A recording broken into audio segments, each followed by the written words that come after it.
ഇപ്പൊ നിങ്ങളുടെ രണ്ടുപേരുടെ ക്ഷീണമൊക്കെ മാറിക്കാണും. ഏതായാലും ലവ് സ്പോട്ട് അടിക്കണം. മനസ്സിൽ ഇരുന്നാ മതി. ദാഹമുള്ളല്ലേ? കുടിച്ചോളൂ കുടിച്ചോളൂ.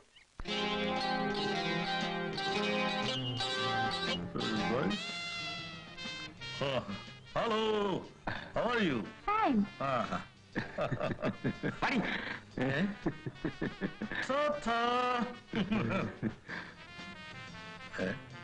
Hello, stop. How beautiful. Action sir. ഈ ഓണം കേറാൻ മൂലയിൽ ഇങ്ങനെയും ഒരു സൗന്ദര്യധാമമോ? മാഡം, ഞാൻ മലയാള സിനിമാ സംവിധായകൻ എൽ പച്ചായൻ. ഞങ്ങൾ മറ്റേ സാർ, ഞാൻ സംവിധാനിക്കാൻ പോകുന്നതേ ഉള്ളൂ. കഥാ, തിരക്കഥാ, സംഭാഷണം, ഗാനങ്ങൾ, സംവിധാനം, ഇതുവരെ എല്ലാ ആൾക്കാരും എത്തിയിട്ടുള്ളൂ. ഞാൻ അതിനപ്പുറവും കടന്നിരിക്കുകയാണ്. ഛായാഗ്രഹണം, ചിത്രസംയോജനം, എഡിറ്റിംഗ്, വേഷാലങ്കാരം, വസ്ത്രാലങ്കാരം, സ്റ്റണ്ട്, സ്റ്റുണ്ട്, ഗുണ്ട്, പ്രൊഡക്ഷൻ മാനേജ്മെന്റ്, സംഗീതം, മ്യൂസിക്, ഡാൻസ്, എല്ലാം ഈ ഞാൻ തന്നെ. ഈ ചിത്രത്തിൽ പാടുന്നതും നായകനായിട്ട് അഭിനയിക്കുന്നതും ആരാണ് സഹോദരിക്ക് അറിയണ്ടേ? അതും ഈ ഞാൻ തന്നെ.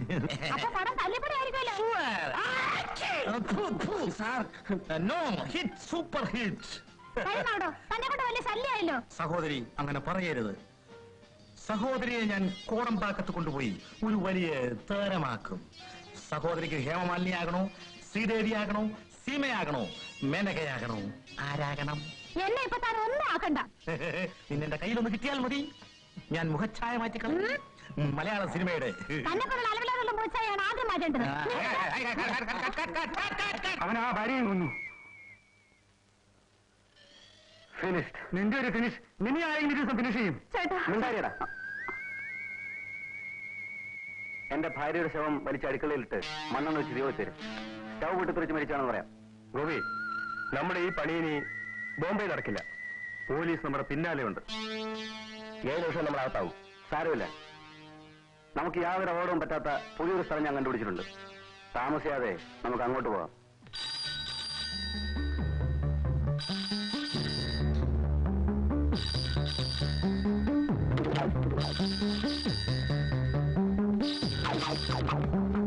ഹലോ, ആരാ?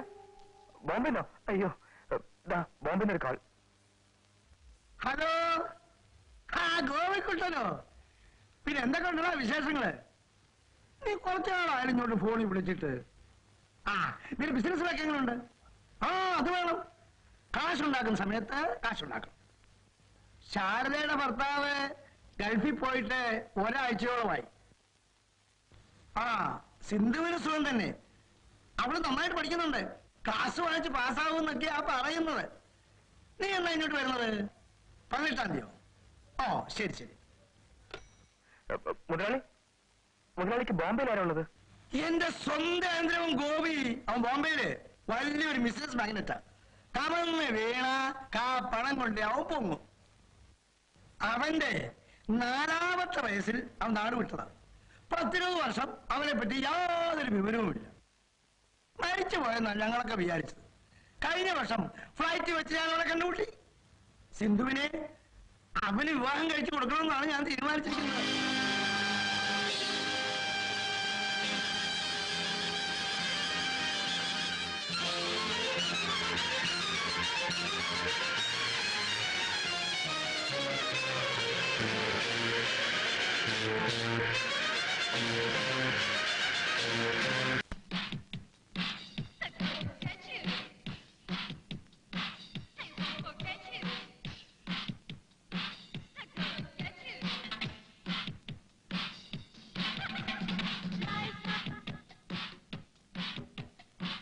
ഗോപി, ഗോപി, എന്താ മാവ? അല്ല, നീ ഇതുവരെ റെഡി ആയില്ലേ? പണി 8 ഇനിയിപ്പോ എപ്പോഴാ കാപ്പ് കുടിക്കുന്നത്? സമയത്തും കാലത്തും ആഹാരം കഴിക്കാത്തോണ്ടാ നീ ഇങ്ങനെ പൂവാലിനെ പോലിരിക്കുന്നത്. ഞാനിപ്പോ ഡ്രസ് ചെയ്ത് വരാമാ. ചെന്ന് റെഡിയാ.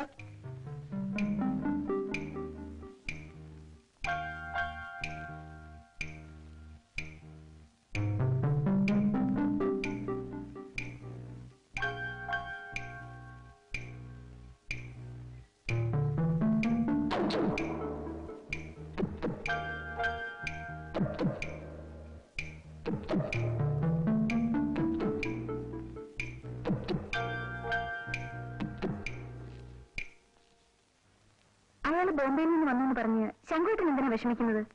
ഞാൻ ആരെ വിവാഹം ചെയ്യണമെന്നതിനെ കുറിച്ച് എനിക്കൊരു അഭിപ്രായമില്ലേ?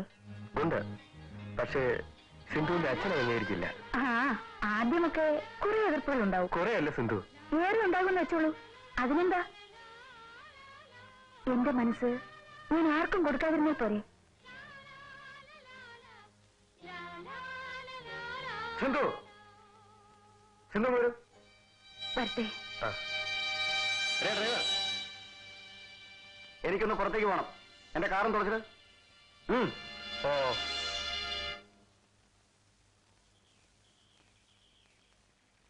എന്താ സിന്ധു?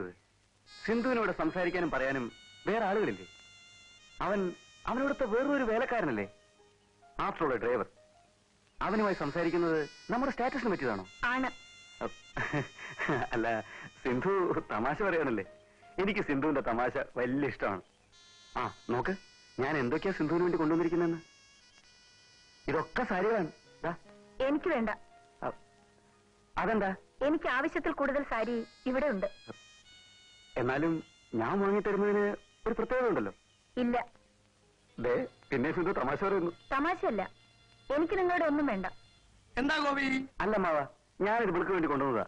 നിങ്ങൾ വാങ്ങുന്നില്ല, ചുമ്മാ തമാശ പറഞ്ഞു നിൽക്കുക. അവൾ എന്റെ മകളല്ലേ, അവൾക്ക് തമാശയെ വരൂ. തമാശ പറയാൻ അവളെ ആരെങ്കിലും പഠിപ്പിക്കണോ? നീ വാങ്ങിക്കും, അത് വാങ്ങിക്കാൻ.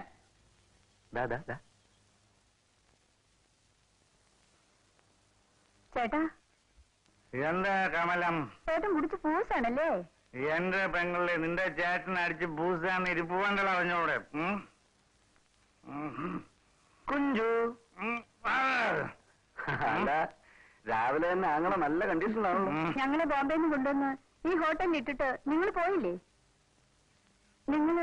ഞങ്ങൾക്ക് താമസിക്കാൻ വീട് നോക്കിയോ? അവിടെ ഇവൻ ആര് വീട് കൊടുക്കാൻ? കറക്ക് കമ്പനിയല്ലേ? ഞാൻ വരുന്ന വഴിക്ക് ഒരു വീട് നോക്കി, പക്ഷെ അത് നമുക്ക് പറ്റില്ല. വൈകുന്നതിനകം മറ്റൊരു വീട് ശരിപ്പെടുത്താൻ ഞാൻ ഒരാളെ ഏൽപ്പിച്ചിട്ടുണ്ട്. ഇവിടെ നമുക്ക് ഇന്ന് തന്നെ മാറണം, അല്ലെങ്കിൽ അപകടമാണ്. കൽക്കട്ടയിലുള്ള നിങ്ങളുടെ ഒരു അളിയനെ ഞാൻ ഈ ഹോട്ടലിൽ വെച്ച് കണ്ടു. കൽക്കട്ടയിലെ എന്റെ ഏതളിയൻ? നിനക്ക് ഒന്നും മനസ്സിലായില്ലടാ. കൽക്കട്ടയിൽ വെച്ചിട്ട് നീ 5-6 കല്യാണം കഴിച്ചില്ലേ? കുഞ്ചു, ചൗരെങ്കിലും വലിയൊരു പണക്കാരനെ മോളെ കല്യാണം കഴിച്ചത് ഓർമ്മണ്ടോടാ? അവളുടെ പണവും ആഭരണങ്ങളും അപഹരിച്ച് അവളെ കൊന്നതിന് ഓർമ്മയില്ലടാ. കുഞ്ചു, അവളാങ്ങളെയാണ്.